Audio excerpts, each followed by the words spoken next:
Fala, meus amores, tudo bem com vocês? Hoje a gente vai fazer o Enem 2005. Gente, eu consegui separar 25 questões dessa prova, então eu vou tentar ser bem dinâmica pra gente dar conta e não ficar cansativo, tá? A primeira questão fala sobre um extrato geológico marinho e que uma nova espécie animal foi encontrada nesse extrato. Mas diz que no mesmo estrado foram encontrados outros animais: artrópodes, tifosuras, trilobitas, braquiópodos, peixes ostracodermos e placodermos. A questão é, quando a gente analisa esse gráfico que ele traz pra gente do período em que cada um desses animais citados eles viveram, a gente consegue perceber que o período devoniano é um período em que as 5 espécies citadas, os 5 subtipos citados, eles aparecem. E é justamente isso que pergunta pra gente na questão. Dos 5 grupos animais que estavam associados à nova espécie, qual destes 5 foi determinante para a definição do período geológico em que a espécie foi encontrada? A espécie determinante foi o grupo dos placodermos, porque este grupo ele só apareceu nesse período. Então, é por essa razão que dentre as opções a nossa resposta é a letra E. A questão 2 fala sobre obesidade e sobre remédios que prometem um emagrecimento rápido. Dentre esses remédios, existem aqueles que inibem a ação das lipases, que são as enzimas que quebram gorduras. Sendo assim, as gorduras não são absorvidas pelo intestino e são eliminadas. Mas, no finalzinho, a questão traz pra gente que a gordura não absorvida, ela lubrifica o intestino, causando desagradáveis diarreias. Além do mais, podem ocorrer casos de baixa absorção de vitaminas lipossolúveis, como A, D, E e K, pois essas vitaminas são energéticas? Vitaminas não são energéticas, elas são reguladoras. Essas vitaminas, a ausência dos lipídios torna a absorção dessas vitaminas desnecessária? Não, a gente precisa dessas vitaminas. Essas vitaminas reagem com o remédio transformando-se em outras vitaminas? Também não. As lipases desdobram as vitaminas para que essas sejam absorvidas? Não. Essas vitaminas, elas são dissolvidas nos lipídios e só são absorvidas junto com elas. E é por essa razão que elas são classificadas como lipossolúveis.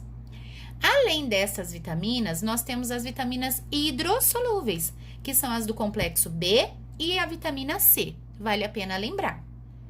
Na questão 3, nós temos o seguinte: uma indústria siderúrgica, ela está preocupada com o desmatamento, então ela substitui o carvão vegetal por carvão mineral.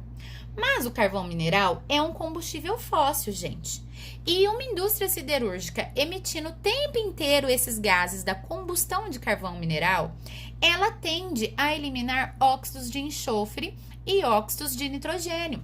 Ou seja, qual a consequência disso aqui? Chuva ácida. E é por isso que no finalzinho da questão, o exercício nos pede qual a justificativa explica o fato de peixes e vegetais ribeirinhos estarem morrendo. Então, entre as opções, nós temos a letra E, formação de ácido sulfúrico no riacho a partir de óxidos de enxofre liberados na combustão. Resposta direta, todas as outras não são fatos relacionados à combustão do carvão mineral em área de indústrias, em área industrial. Na questão 4, nós temos um texto de Portinari que fala sobre homens de enorme ventre bojudo e mulheres pançudas. E ele relaciona esse texto com pessoas que estão infectadas com o verme Esquistossoma mansoni. E aí, a questão pede pra gente: o aumento da incidência da esquistossomose, ela deve-se à presença de roedores, insetos, mosquitos, gatos. Já eliminei todas essas só com o início das frases. Por quê? O esquistossoma, ele está relacionado ao ciclo do caramujo bionfalária que vive em lagoas contaminadas. Então, um indivíduo infectado defeca nesse lago, nessa lagoa, liberando larvas que entram em hospedeiros intermediários. No caso, o caramujo é o hospedeiro intermediário. Nestes caramujos, as larvas sofrerão metamorfose, elas sairão na forma de cercárias e então penetrarão o pé de uma pessoa que esteja ali tomando banho. Então, isso tudo envolve a ausência de saneamento básico também, pois se as pessoas estivessem defecando em locais corretos e a gente não tivesse essas fezes contaminadas sendo despejadas ali nesse lago, nessa lagoa, a gente não teria o ciclo completado. A questão 5 fala sobre tecidos humanos, tem aqui os tipos de tecido e a quantidade de água que a gente encontra nos tecidos. E a questão em si, na verdade, é cálculo matemático, é uma questão bem contextualizada aí com a disciplina de matemática. Por quê? Ele fala pra gente que durante uma biópsia foi retirado 200 miligramas de um tecido total e após a secagem ele passou a pesar 80 miligramas. Então, você faz uma regrinha ali, onde 200 miligramas corresponde a 100% e 80 miligramas corresponde a X, faz a regra cruzando ao contrário, e a gente tem aqui um 40% de peso seco. O que significa peso seco? Que esse tecido perdeu 60% de água na estufa. E aí, quando a gente olha na tabelinha, a gente tem um tecido conjuntivo. Resposta bem direta também. A questão 6 está falando das cascavéis, que elas têm o guiso, que é aquele chocoalinho que faz o barulho quando elas estão chegando perto. Isso ajuda a gente a identificar e por isso tem menos acidentes com cascavéis do que com outras cobras. Mas ultimamente os cientistas observaram que essas cobras têm ficado mais silenciosas. E um motivo darwinista, ou seja, uma explicação de acordo com Darwin, para esse silenciamento das cobras é: a necessidade de não ter descoberta e morta mudou seu comportamento. Isso aqui seria Lamarck. Código genético, mutações, a gente descarta, porque nem Lamarck nem Darwin sabiam dos termos e dos conhecimentos genéticos. E a opção D tá certa. As variedades mais silenciosas foram selecionadas positivamente. Ou seja, a gente acaba matando aquelas que fazem barulho, porque a gente avista elas, e aquelas que já nasceram com essas modificações, adaptações, elas sobrevivem, pois elas se escondem, né, seja de nós ou dos seus predadores, e conseguem, então, perpetuar a sua espécie e a sua adaptação. Resposta letra D. Já na 7, a gente tem uma questão de introdução de animais. Até coloquei aqui de novo introdução de espécies exóticas. Tema recorrente de Enem, tá? Fale que foram introduzidos animais domésticos na Ilha de Trindade, e que porcos e cabras foram soltos para ser reserva de alimento, porque o pessoal está enjoado de peixe. Entretanto, as cabras consumiram toda a vegetação rasteira e ainda comeram a casca dos arbustos, e os porcos revolveram a raiz e as terras na busca de semente. Ou seja, depois de consumir todo o verde, de volta ao estado selvagem, os porcos, eles passaram ainda a devorar qualquer coisa: ovos de tartaruga, de aves marinhas, caranguejos e até cabritos pequenos. Ou seja, gente, aqui houve um grande desequilíbrio ambiental. Todas as vezes que a gente introduz espécies exóticas no ambiente, a gente está sujeito a isso, tá? E aí na letra A fala que essa introdução trouxe o equilíbrio ecológico, tá errada. A letra B tá certa. O ecossistema da Ilha de Trindade foi alterado, pois não houve uma interação equilibrada entre os seres vivos, perfeita. Na C tá falando assim, que animais nunca geram desequilíbrios nos ecossistemas. Oi, se eles forem exóticos, eles vão gerar sim desequilíbrios, às vezes por falta de predadores, às vezes por falta de parasitas, e enfim, não devemos jamais tirar um animal da sua região e colocar em outra que nós não sabemos como que a dinâmica dessas populações ficará. O desequilíbrio só apareceu quando os porcos começaram a comer os cabritos? Não, isso aqui já foi a última coisa que eles fizeram. E houve um aumento da biodiversidade ao longo prazo? Não, houve uma queda da biodiversidade. E é por essa razão que a questão 7 é a letra B. A número 8 é uma questão bem direta também de análise de informações e dados. Então, ele traz para a gente no gráfico 1, 5 ambientes aquáticos e o valor de pH. Então, por exemplo, essa região A tem um pH ali em torno de 10. A região B, um pH em torno de 5,8, quase 6. E assim sucessivamente. E no gráfico 2, a gente tem aqui a distribuição estatística de espécies em diferentes etapas e faixas de pH. Ou seja, vejam que nós temos um valor que é ótimo, que ele varia aqui do 6 ao 9. O ótimo mesmo, né? Aqui, ó, 7 ao 8. Aqui tá um pH ótimo. Mas muitas espécies ainda conseguem sobreviver nessa faixa aqui.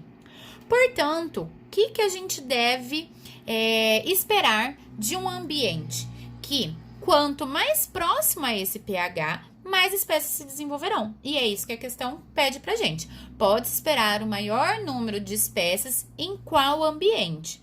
Ora, se é do 6 ao 9, onde a faixa ótima é 7 ao 8, a gente vai analisar o gráfico aqui e ver quem que tá nessa faixa de pH. 6 ao 9, com a faixa ali mais próxima do 7 e 8, nós temos a região D.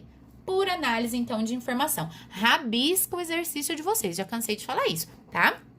Vamos para 9. A 9, mais uma questão de resíduos sólidos, lixo urbano, plástico, reciclagem, sempre aparece.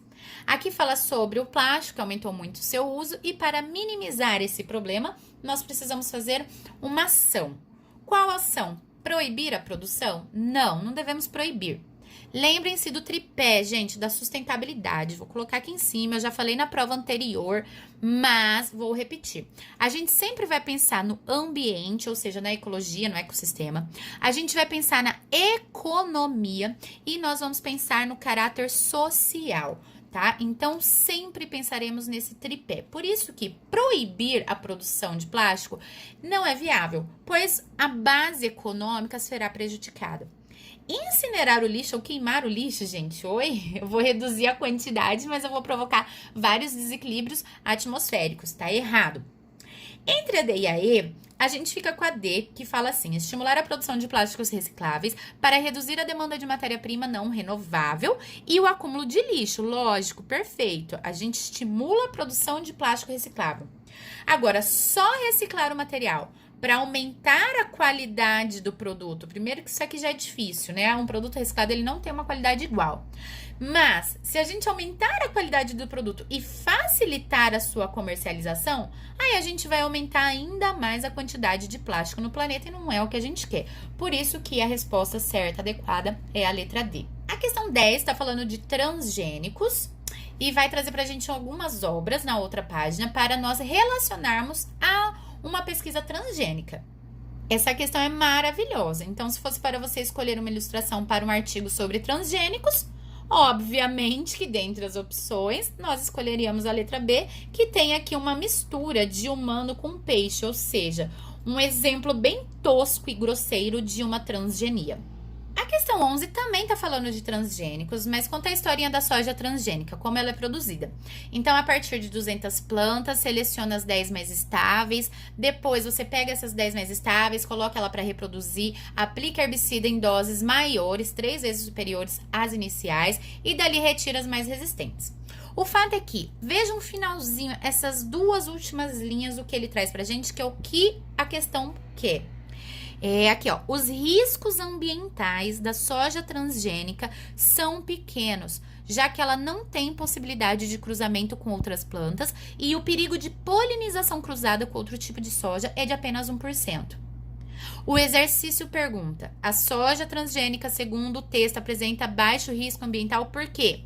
Resistência a herbicida não é estável, dose de herbicida aplicadas. Gente, tudo ali fala da experiência em si para ter a planta transgênica. E a habilidade aqui relacionada à vantagem ambiental é justamente a capacidade da linhagem de cruzar com espécies selvagens ser inexistente. Questão 12, uma questão bem interessante. Fala de atividade pesqueira, de algas, mexilhões, ostras, peixes, camarões, enfim. Mas ele contextualiza mais nesses decápodes, que são crustáceos, que têm, portanto, 5 pares de pernas aí, e passam por diferentes estágios larvais, ou seja, nós temos várias fases e várias formas de diferentes espécies. E aqui, ele ainda continua, não só a sua forma muda, mas também a sua alimentação e habitat. Gente, qual a vantagem de um animal ter diferentes estágios, ele passar por metamorfose e, com isso, ele ter diferença na sua alimentação e habitat? Isso aqui é o que a gente chama de nicho ecológico.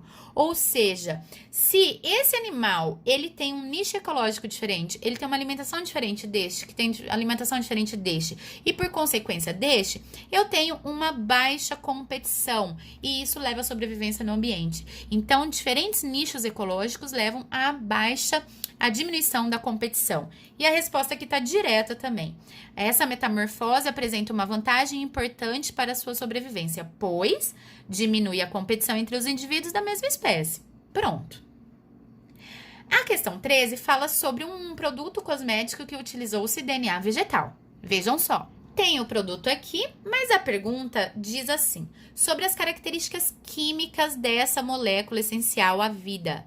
Características químicas, como, quimicamente falando, um DNA é formado. Não importa se o DNA, gente, é vegetal, é de bactéria, é animal. Um DNA sempre tem origem ácida, por isso que aí tá errada, porque é um ácido nucleico. E é um ácido nucleico constituído de pentose, que é um açúcar com 5 carbonos, do tipo desoxirribose, um grupamento fosfato e uma base nitrogenada. Sempre será assim, sempre. Então, quimicamente falando, não importa se esse DNA é vegetal. O produto ele está fazendo efeito porque ele utiliza esse DNA. E é por isso que de qualquer espécie serviria, já que todos os DNAs têm a mesma composição. A questão 14 fala sobre uma substância que impedisse a reprodução de todos os insetos.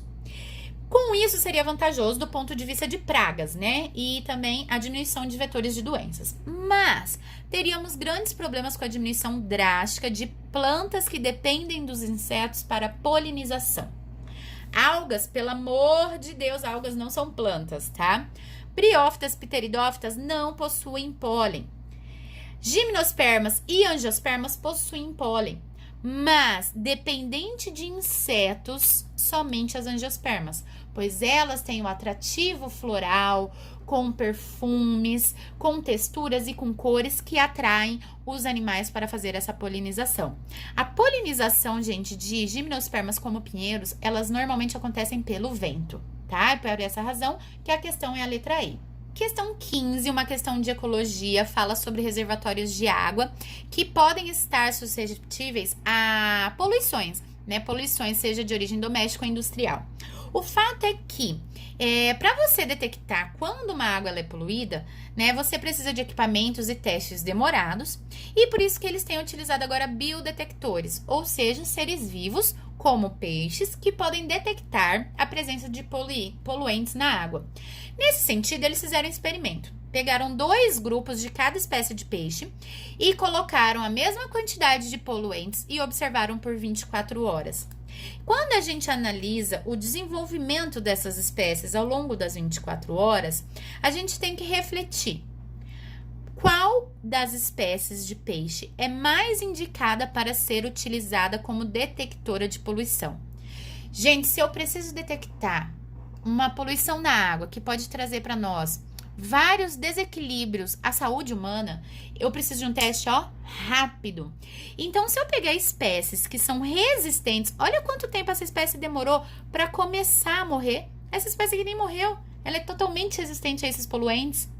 É por essa razão que a espécie 1, que morre em poucas horas, ela seria a mais adequada, pois elas nos indicariam a presença desses agentes poluentes e assim a gente economizaria tempo, dinheiro e preveniria diversos acidentes à saúde humana aí, e à saúde coletiva, ok? Resposta letra A. A questão 16, eu gosto muito dela, pois ela fala sobre doenças negligenciadas.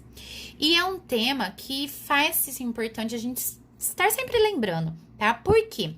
As doenças negligenciadas são doenças que elas atacam e acometem muita gente, mas são doenças normalmente relacionadas a baixas condições socioeconômicas, a baixo sanitarismo, a baixos recursos alimentícios e que não tem tratamentos tão caros. Por quê? Porque, por exemplo, uma doença cardiovascular, ela se faz necessário ter tratamento mensal e os governos precisam pagar o tratamento para doenças cardiovasculares. O tratamento para, por exemplo, uma tuberculose, você trata uma vez, a pessoa cura e eu não preciso mais comprar esse medicamento. Então, o que acontece? As empresas farmacêuticas, elas investem muito nisso aqui, no que dá dinheiro para elas. Não em um medicamento que vai curar e vai trazer ali um valor financeiro, econômico, uma renda ali, uma vez só. Enquanto isso aqui rende muito mais. E é por essa razão que esse exercício contextualiza justamente essa ideia. Olha só. Nesse período aqui, entre 75 e 99, apenas 15 novos produtos foram desenvolvidos para doenças negligenciadas. No mesmo período, 179 novas drogas surgiram para atender portadores de doenças cardiovasculares. Olha a discrepância, gente. Aqui é só para doenças cardiovasculares. Nós temos mais de 10 doenças negligenciadas ao longo do mundo inteiro. E desde 2003, um grande programa articula esforços em pesquisa e desenvolvimento tecnológico de instituições científicas, governamentais e privadas de vários países para reverter esse quadro de modo duradouro e profissional. A questão traz para a gente 3 afirmações sobre as doenças negligenciadas e essa contextualização sobre os programas de incentivo à pesquisa aos fármacos, tá? Primeira questão. As doenças negligenciadas, típicas das regiões subdesenvolvidas do planeta, são geralmente associadas à subnutrição e à falta de saneamento básico. Perfeito. 2. As pesquisas sobre as doenças negligenciadas não interessam à indústria farmacêutica porque atingem países em desenvolvimento, sendo economicamente pouco atrativas. Também, infelizmente, é verdade, tá? Isso é uma das coisas que a gente tem como argumento, como fato para definir uma doença negligenciada. Ela é negligenciada principalmente pelas indústrias e pelos governos. A 3 está errada porque fala que o programa de combate às doenças negligenciadas endêmicas não interessa ao Brasil. Lógico que interessa, se a gente conseguir, né, que mais órgãos, como por exemplo uma Fiocruz, entre outros órgãos responsáveis pelas pesquisas, desenvolvam mais fármacos, mais drogas, isso vai se tornar mais barato, mais acessível e mais pessoas vão se curar, tá? E é por essa razão então que a gente fica somente com a 1 e a 2, resposta certa, a letra D. Questão 17, tá bem legalzinha também, traz pra gente aqui um quadro com o regime pluviométrico de uma região. Pluviométrico significa o regime de chuvas, tá? Então, mostra pra gente que a partir de novembro, o índice de chuvas já é bem alto, sendo que dezembro e janeiro chove muito, fevereiro começa a diminuir. E aí, ele contextualiza com os anfíbios e a reprodução dos anfíbios e quer saber quais meses do ano dessa região são melhores para o desenvolvimento dos anfíbios, sabendo que eles precisam de água para se desenvolver. É só você analisar o gráfico, a gente tem um intervalo aqui de novembro até fevereiro. Resposta certa, a letra B. A questão 18 também tá bem direta e tá bem interessante, porque traz pra gente um gráfico e contextualiza o uso de fungo como controle biológico de mosquito. Então, ele traz para nós o desenvolvimento desses mosquitos sem fungos, ou seja, não expostos a esse biocida, e o outro gráfico dos mosquitos que foram expostos, ou seja, os mosquitos com fungos.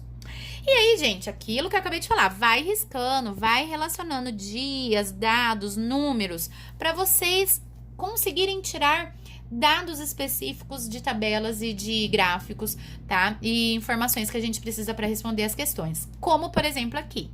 No grupo exposto aos fungos, ou seja, o grupo exposto com fungos, esse grupo aqui. O período em que houve 50% de sobrevivência. Cara, aqui é a percentagem de sobrevivência. Se aqui é 100%, aqui é 80, 70, 60, mais ou menos aqui é 50. Pega a caneta, vai lá, liga lá, desce aqui para achar o período mais ou menos, está aqui entre 9 dias após a exposição, 50% desses mosquitos morreram. Então, o período é entre 8 e 10, resposta certa, letra D. Questão 19 também é uma questão de análise de gráfico, também precisa de um pouquinho de matemática para a gente interpretar. A gente tem aqui a evolução da Mata Atlântica numa região paulista, na qual, em cada período, ele mostra pra gente a porcentagem da vegetação natural que está preservada. Então, nesse sentido, nesse período, a gente já tinha mais ou menos uns 28% de área devastada. Quando a gente chega nesse período, a gente teve mais uns 30% mais ou menos de área devastada. E assim a gente vai analisando. Na letra A, ele fala assim: a Mata Atlântica teve a sua área devastada em 50% entre esse período e esse período. Não. Daqui para cá, mais ou menos uns 30%. A vegetação natural da Mata Atlântica aumentou antes da década de 60 e reduziu nas décadas posteriores. Ela aumentou aqui? Não, na verdade ela era totalmente preservada e ela veio sendo devastada ao longo dos anos. C. A devastação da Mata Atlântica remanescente vem sendo contida desde a década de 60? Lógico que não. Olha aqui, ela começou a ser contida na última década. Em 2000 e 2001, a área da Mata Atlântica preservada em relação ao período de 90 a 91 foi de 34,6. Não, em relação à área total foi de 34,6. E aí tá certa que falar que a área preservada da Mata Atlântica nos anos 2000 e 2001 é maior do que a registrada no período anterior. A área preservada, porque é a área de vegetação natural e aqui realmente teve um leve aumento, ok? A questão 20 fala sobre a transposição das águas do Rio São Francisco e traz 3 ideias aqui. De acordo com o professor, ele fala que o projeto envolve uma vazão de água modesta e não representa nenhum perigo para o Velho Chico, mas pode beneficiar milhões de pessoas. No entanto, o sucesso desse empreendimento depende do quê? Do aprimoramento da capacidade de gestão das águas nas regiões doadora e receptora, bem como no exercício cotidiano de operar e manter o sistema transportador.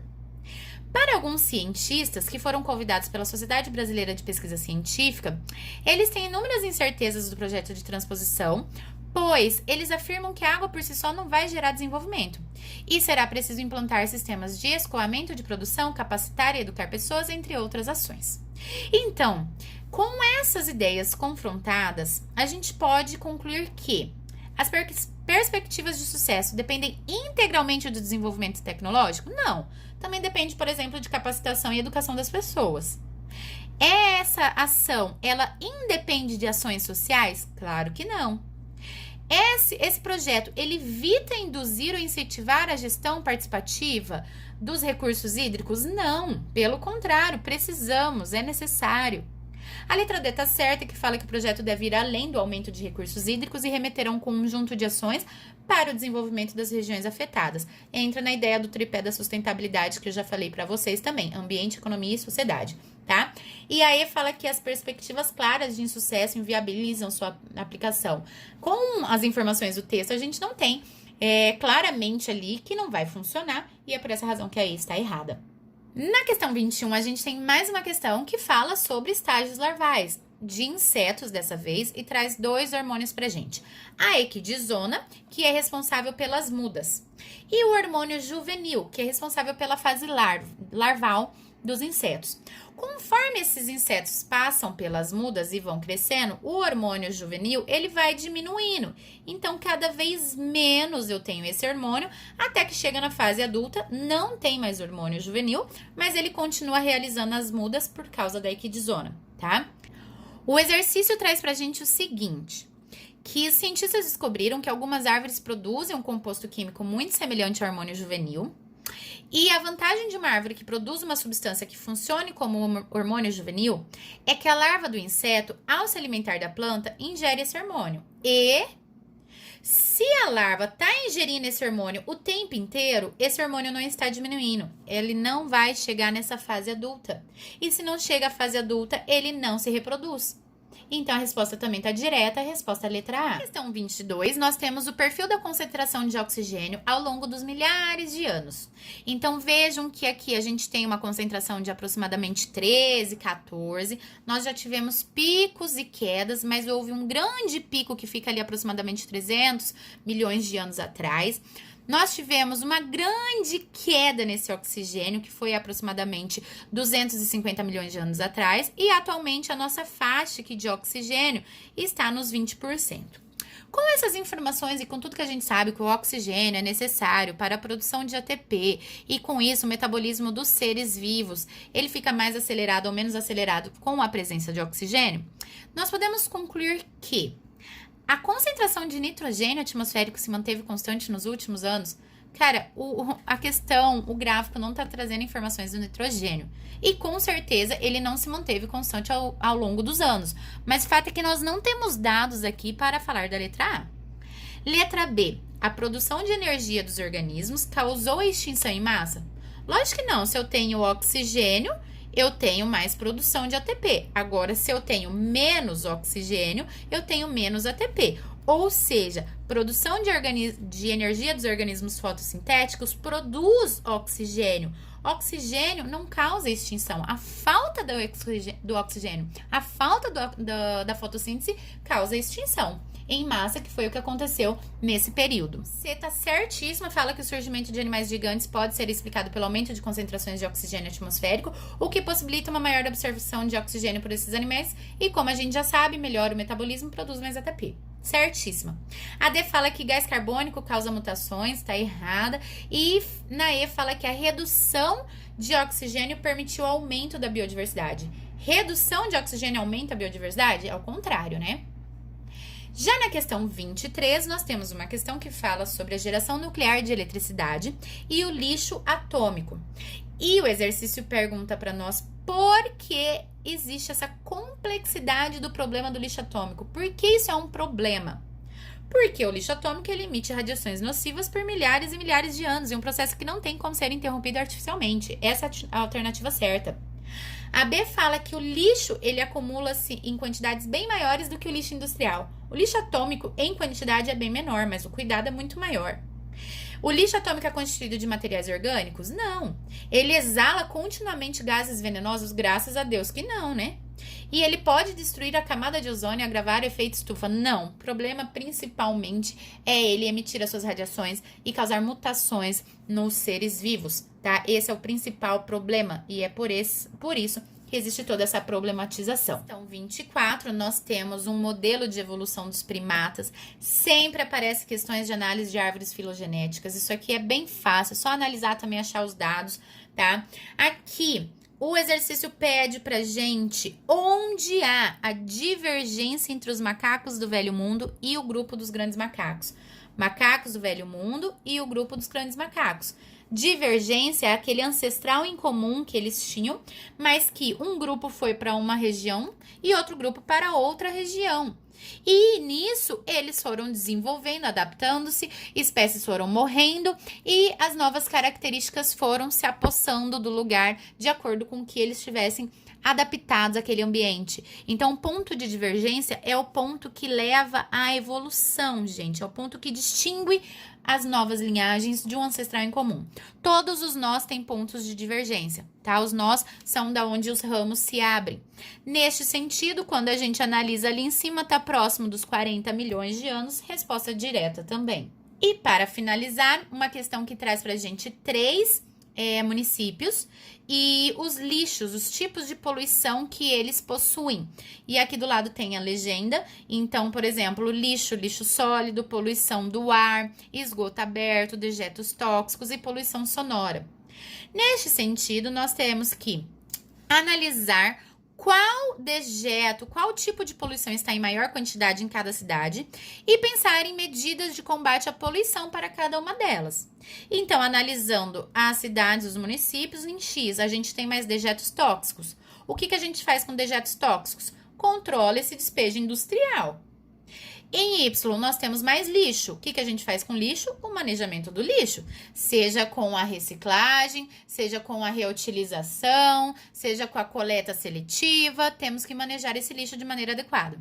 E na região Z, nós temos mais esgoto e nós precisamos de saneamento básico. Então, precisamos de uma rede de esgotamento sanitário para resolver esse problema com essa poluição. Sendo assim, a gente fica com a alternativa E, que dá certinho as medidas de acordo com os seus municípios.